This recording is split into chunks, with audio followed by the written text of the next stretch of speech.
അടുത്ത പ്രൊമോകൾ വന്നപ്പോഴും സത്യം പറഞ്ഞാൽ ശരിക്കും നമുക്ക് അത്തരത്തിലുള്ള ഒരു ഇമ്പാക്റ്റ് ഉള്ള ഒരു എപ്പിസോഡ് ആയിരിക്കും എന്ന് നമുക്ക് പറയാൻ സാധിക്കില്ല. പക്ഷെ എങ്കിലും ഷാനവാസിന്റെ പേര് പറഞ്ഞ് നെവിനോട് ചോദ്യം ചെയ്യുന്ന ഒരു സീൻ അതാണ് വന്നിരിക്കുന്ന ഒരു പ്രൊമോയിലുള്ളത്. നമുക്ക് എന്താണ് അതിന്റെ ഒരു ഡീറ്റെയിൽ അതിലേക്ക് കടക്കാം. അതിനു മുന്നേ നിങ്ങൾ ആദ്യമായിട്ടാണ് സീരിയൽ കാണുമ്പോൾ കാണണമെങ്കിൽ ഉറപ്പായിട്ടും ചാനൽ ഒന്ന് സബ്സ്ക്രൈബ് ചെയ്തിട്ട് കാണുക. അപ്പോൾ ആദ്യമായിട്ട് വന്ന ഒരു പ്രൊമോയിൽ നമ്മൾ പറഞ്ഞു വലിയ സംഭവമൊന്നും ഇല്ലാതെ നെവിനെ ചുമ്മാ അത് ചോദിച്ചു വിടുന്നുണ്ട്. രണ്ടാമത് വന്ന പ്രൊമോയിലും എത്ര ശ്രദ്ധിച്ചാലും നമുക്ക് കാണാൻ പറ്റുന്നത് ഒറ്റ കാര്യമാണ്. അതായത് നെവിൻ ഷാനവാസുമായിട്ട് എന്താണ് നെവിന് പ്രശ്നം? ഉടനെ നെവിൻ പറയുന്നുണ്ട്, ലാലേട്ടാ ഞാൻ ഇന്റൻഷനലി ചെയ്തതല്ല എന്ന് പറയുന്നുണ്ട്. ശരിക്കും പറഞ്ഞാൽ ഇന്നലെ മുതൽ, അതായത് കഴിഞ്ഞ ഒരാഴ്ചയിൽ ഉണ്ടായ പ്രശ്നങ്ങൾ അത്രയും, കഴിഞ്ഞ ചൊവ്വാഴ്ച തൊട്ടുണ്ടായ പ്രശ്നങ്ങൾ അത്രയും നെവിനും അതുപോലെ അക്ബർ, ആര്യൻ, ഇവര് 3 പേരും രണ്ടിടത്തായിട്ട് വലിയ രീതിയിൽ ന്യായീകരിച്ച് അവരുടെ ഭാഗം ന്യായീകരിച്ച് പ്രേക്ഷകരെ കേൾപ്പിക്കുന്നതും അതിനോടൊപ്പം സാബുമാനെയും അനീഷിനെയും കേൾപ്പിക്കുന്നതും, ഇനി ലാലേട്ടൻ വരുന്ന എപ്പിസോഡിൽ ഇതെന്തായാലും ചോദിക്കും, അപ്പോൾ എന്ത് മറുപടി പറയണം എന്നുള്ളതും അവർ കാണാപ്പാഠം പഠിക്കുന്നുണ്ടായിരുന്നു. അറ്റ്ലീസ്റ്റ് അതെങ്കിലും ഈ പറയുന്ന ഈ ബിഗ് ബോസിന്റെ ഷോയുടെ അണിയറ പ്രവർത്തകർ ആ ഒരു പാർട്ടെങ്കിലും കണ്ട് മനസ്സിലാക്കി വെച്ചെങ്കിൽ നന്നായിരുന്നേനെ. അതോ ഇനി അവര് കൺവിൻസ് ചെയ്യിപ്പിച്ച ഇന്നലത്തെ ദിവസം ഈ പറയുന്ന എല്ലാം കൺവിൻസ്ഡ് ആയോ? ഈ ബിബി അതിന്റെ ബാക്ക്ഗ്രൗണ്ടിലുള്ള എല്ലാവർക്കും മനസ്സിലായോ? ഇത്രയേ ഉള്ളൂ, അയ്യോ പാവം നെവിൻ മനഃപൂർവ്വം ചെയ്തതല്ല, ഇന്റൻഷനലി ചെയ്തതല്ല എന്ന് മനസ്സിലായോ എന്ന് എനിക്ക് തോന്നുന്നുണ്ട്. കാരണം എന്ന് വെച്ചാല് ലാലേട്ടൻ വന്ന് ചോദിക്കുന്നു, ആ ഒരു ആൻസർ ആണ് നെവിൻ കാണാപ്പാഠം പഠിച്ചത്, ഞാൻ അത് ഇന്റൻഷനലി ചെയ്തതല്ല ലാലേട്ട എന്ന്. പക്ഷെ ലാലേട്ടൻ തിരിച്ചു പറയുന്നുണ്ട്, ഇന്റൻഷനലി അല്ലാതെ പിന്നെ എങ്ങനെ ചെയ്തതാണ് കൺസിഡർ ചെയ്യാന്നുള്ള രീതിയിൽ ലാലേട്ടൻ നല്ല സീരിയസ് ആയിട്ട് തന്നെ നല്ല ഇമ്പാക്റ്റോട് കൂടി തന്നെ ലാലേട്ടൻ അത് ചോദിച്ചു. ചോദിച്ചത് ഓക്കെയാണ്. പക്ഷെ അത് കഴിഞ്ഞിട്ട് എനിക്ക് തോന്നുന്നു നെവിന് വേണ്ടിയിട്ട് മാക്സിമം കൊടുക്കാൻ പറ്റുന്ന, ഇവിടെ മാക്സിമം ഇപ്പോൾ നെവിന് കൊടുക്കാൻ പറ്റുന്ന ഒരു പണിഷ്മെന്റ് എന്ന് പറയുന്നത്, ഒന്നുകിൽ ഇപ്പോ ഈ ഒരു എവിക്ഷനിൽ നിങ്ങൾ പുറത്തായില്ല എങ്കിൽ പിന്നെ നോക്കിക്കോളാം എന്ന് പറഞ്ഞിട്ടാണ് ലാലേട്ടൻ പോകുന്നത്. പക്ഷേ അവിടെ പുറത്തായില്ല എങ്കിൽ അടുത്ത ഡയറക്റ്റ് നോമിനേഷനിലേക്ക് ഇടുക എന്നുള്ളതായിരിക്കാം ഒന്നുകിൽ പറയാൻ പോകുന്നത്. അതല്ലെങ്കിൽ പല കമന്റ് ബോക്സിലും ഞാൻ കണ്ടെന്ന് വെച്ചാൽ അത് ബിഗ് ബോസ് പോയി നേരിട്ട് കണ്ട ആൾക്കാർ കുറെ പേര് അവിടെ ഇവിടെയൊക്കെ കമന്റ് ഇടാറുണ്ട്. അവരാണ് ആ ഒരു ഷോയുടെ എന്താ പറയാ സസ്പെൻസ് പൊളിക്കുന്നതൊക്കെ അവർ തന്നെയാണ്. എങ്കിലും അത് ജസ്റ്റ് ഒന്ന് കണ്ട് വായിച്ചതിന്റെ പേരിൽ ഞാൻ പറയാം, ആ പണപ്പെട്ടി എടുക്കാൻ കഴിയില്ല, അത് തൊടാൻ പാടില്ല എന്ന് നെവിനൊരു പണിഷ്മെന്റ് കൊടുക്കാനുള്ള സാധ്യതയുണ്ട്. ശരിക്കും പറഞ്ഞാൽ നെവിനെ സംബന്ധിച്ചിടത്തോളം ആ പണപ്പെട്ടി ഉണ്ടായിരുന്നെങ്കിൽ അതും കൊണ്ട് പോകുന്ന ക്യാരക്ടറാണ് നെവിൻ. അങ്ങനെ പണപ്പെട്ടി അതിന് വേണ്ടിയിട്ട് ചൂസ് ചെയ്യാൻ, ആ ഒരു പണപ്പെട്ടി ചൂസ് ചെയ്തിട്ട് ക്വിറ്റ് ചെയ്യാനുള്ള ഒരു ആഗ്രഹമൊക്കെ എന്തായാലും നെവിനുണ്ട്. കാരണം നെവിന് ഈ ബിഗ് ബോസ് ഹൗസിൽ നിന്ന് ഈ ആഴ്ച ഔട്ട് ആവാൻ സാധ്യതയുണ്ട് എന്ന് പറഞ്ഞ് ഓരോ ആഴ്ചയും കടന്നുപോയി. അവസാനമൊക്കെ എത്തിയപ്പോഴത്തേക്കും നെവിന് മനസ്സിലായ ഒരു കാര്യം, നെവിനേക്കാൾ അടിപൊളിയായിരുന്ന ജിസേൽ ഉൾപ്പെടെയുള്ള വലിയ വലിയ മത്സരാർത്ഥികളൊക്കെ ഔട്ടായിട്ടും താൻ ഇവിടെ കണ്ടിന്യൂ ചെയ്യുന്നുണ്ടെങ്കിൽ തനിക്കവിടെ എന്തോ ഭയങ്കര ഫാൻ ബേസ് പുറത്തുണ്ട് എന്ന് വിശ്വസിച്ച് നിൽക്കുന്ന ഒരാളാണ് നെവിൻ. എനിക്ക് അങ്ങനെയാണ് മനസ്സിലായത്. കാരണം എന്ന് വെച്ചാൽ കഴിഞ്ഞ വീക്കിലും അതിനു മുമ്പും ഒക്കെ നെവിൻ സെൽഫായിട്ട് നെവിനെ തന്നെ ഓരോ ആഴ്ചയും പുതുക്കാറുണ്ട്. ഈ ആഴ്ചയുള്ള നെവിൻ ആയിരിക്കത്തില്ല ലാലേട്ടൻ വരുന്ന അടുത്ത ആഴ്ച നെവിന്റെ ക്യാരക്ടർ എന്ന് പറയുന്നത്. അപ്പൊ ആ ഒരു ലാലേട്ടൻ വരുന്ന ആഴ്ചയ്ക്ക് ശേഷമുള്ള നെവിൻ കംപ്ലീറ്റ്ലി ഒരാളെ ടാർഗറ്റ് ചെയ്യാറുണ്ട്. ഈവൻ ജിസേൽ ഉണ്ടായിരുന്ന സമയത്ത് ജിസേലിനെ വരെ ടാർഗറ്റ് ചെയ്തിട്ടുള്ള വ്യക്തിയാണ് നെവിൻ ഷാനവാസിനെ ടാർഗറ്റ് ചെയ്തിട്ടുണ്ട്. അതുപോലെ തന്നെ അനുമോളെ പലതവണ ടാർഗറ്റ് ചെയ്തിട്ട് അനുമോളെ ടാർഗറ്റ് ചെയ്യുന്നത് ഒഴിവാക്കിയതും കൂടിയാണ്.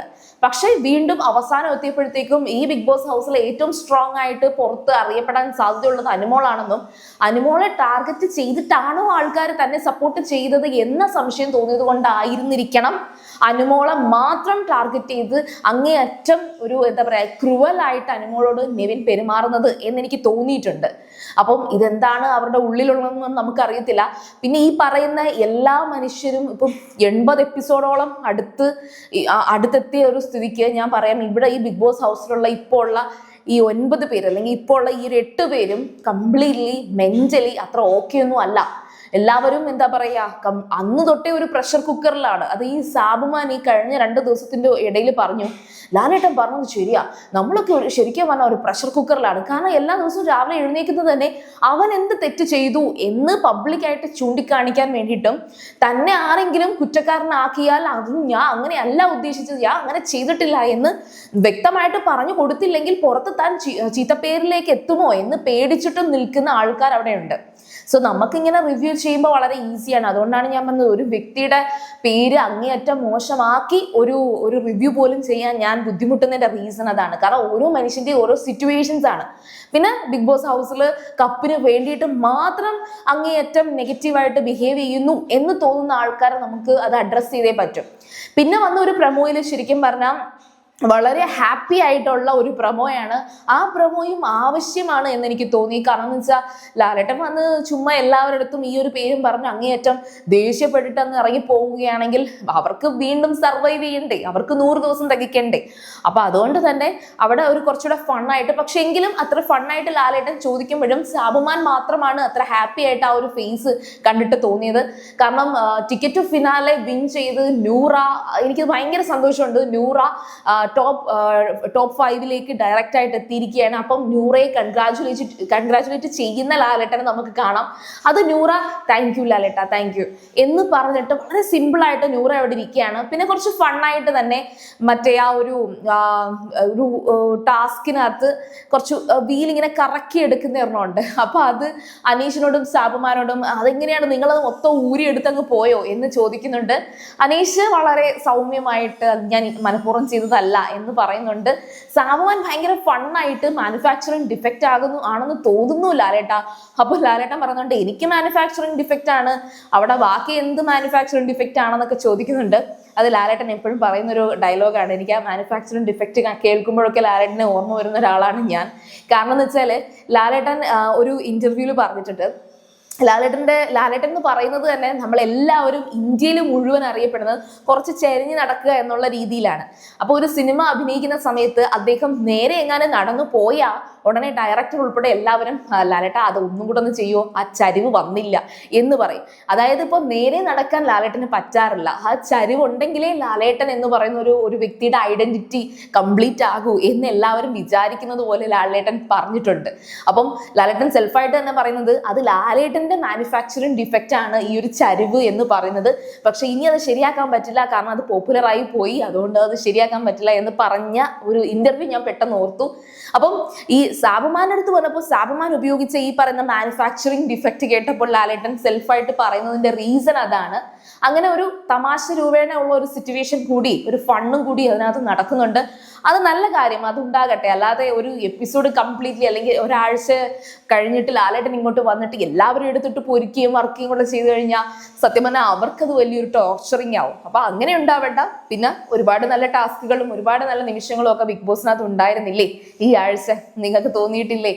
അപ്പോൾ ഏതായാലും ശരി, നല്ലൊരു വീക്കെൻഡ് എപ്പിസോഡ് ആയിരിക്കട്ടെ ഇന്നത്തേത്. പിന്നെ നെവിന് തക്കതായ ശിക്ഷ കിട്ടണം.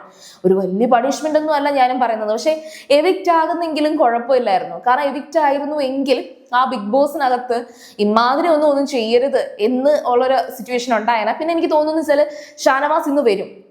ഷാനവാസ് വരുമ്പോൾ ഷാനവാസിനോട് തന്നെ ഇപ്പൊ അനീഷിനോട് ചോദിക്കുന്നുണ്ട്, നെവിനെ എന്ത് വേണമെന്ന് അനീഷിനോട് ലാലേട്ടൻ ചോദിക്കുന്നുണ്ട്. അപ്പോഴും അനീഷിന് ഒരിക്കലും ഷാനവാസിനോടുള്ള ഇഷ്ടം വെച്ചിട്ട് നെവിനെ എവിക്റ്റ് ആക്ക് എന്ന് പറയാൻ പറ്റില്ല. അതൊരുമാതിരി അവസരം മുതലാക്കി എന്ന് ആൾക്കാർ പറയില്ലേ അനീഷിനെ കുറിച്ച്.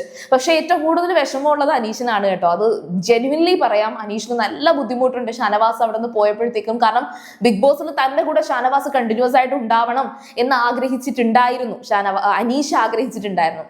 അപ്പൊ ഇന്നെന്തായാലും ഷാനവാസ് തിരിച്ചു വരികയാണെങ്കിൽ ഷാനവാസിനോട് തന്നെ നെവിനെ എന്ത് വേണം, നെവിനെ എന്ത് ചെയ്യണം, എന്ത് പണിഷ്മെന്റ് നെവിന് കൊടുക്കണം എന്ന് ഷാനവാസിനോട് ചോദിക്കുമായിരിക്കും. ഉറപ്പായിട്ടും ഷാനവാസ് എവിക്റ്റ് ചെയ്യുന്നതിനെ കുറിച്ച് പറയില്ല.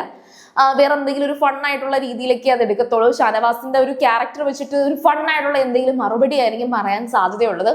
അതും നമുക്ക് ഇന്ന് കാത്തിരുന്ന് കാണാം. അതുപോലെ തന്നെ നിങ്ങൾക്ക് റിവ്യൂ ഇഷ്ടപ്പെട്ടെങ്കിൽ ഉറപ്പായിട്ടും നിങ്ങൾ കമന്റ്സ് പറയുക. സീരിയൽ ഗ്രാൻഡ് ഫസ്റ്റ് ടൈം കാണുകയാണെങ്കിൽ ഉറപ്പായിട്ടും ചാനൽ ഒന്ന് സബ്സ്ക്രൈബ് ചെയ്തിട്ട് കാണുക. വീഡിയോ ഇഷ്ടപ്പെട്ടാൽ ലൈക്ക് ചെയ്യുക, കമന്റ് ചെയ്യുക, ഷെയർ ചെയ്യുക. അപ്പൊ ഞാൻ പോയി വരാം. ബൈ.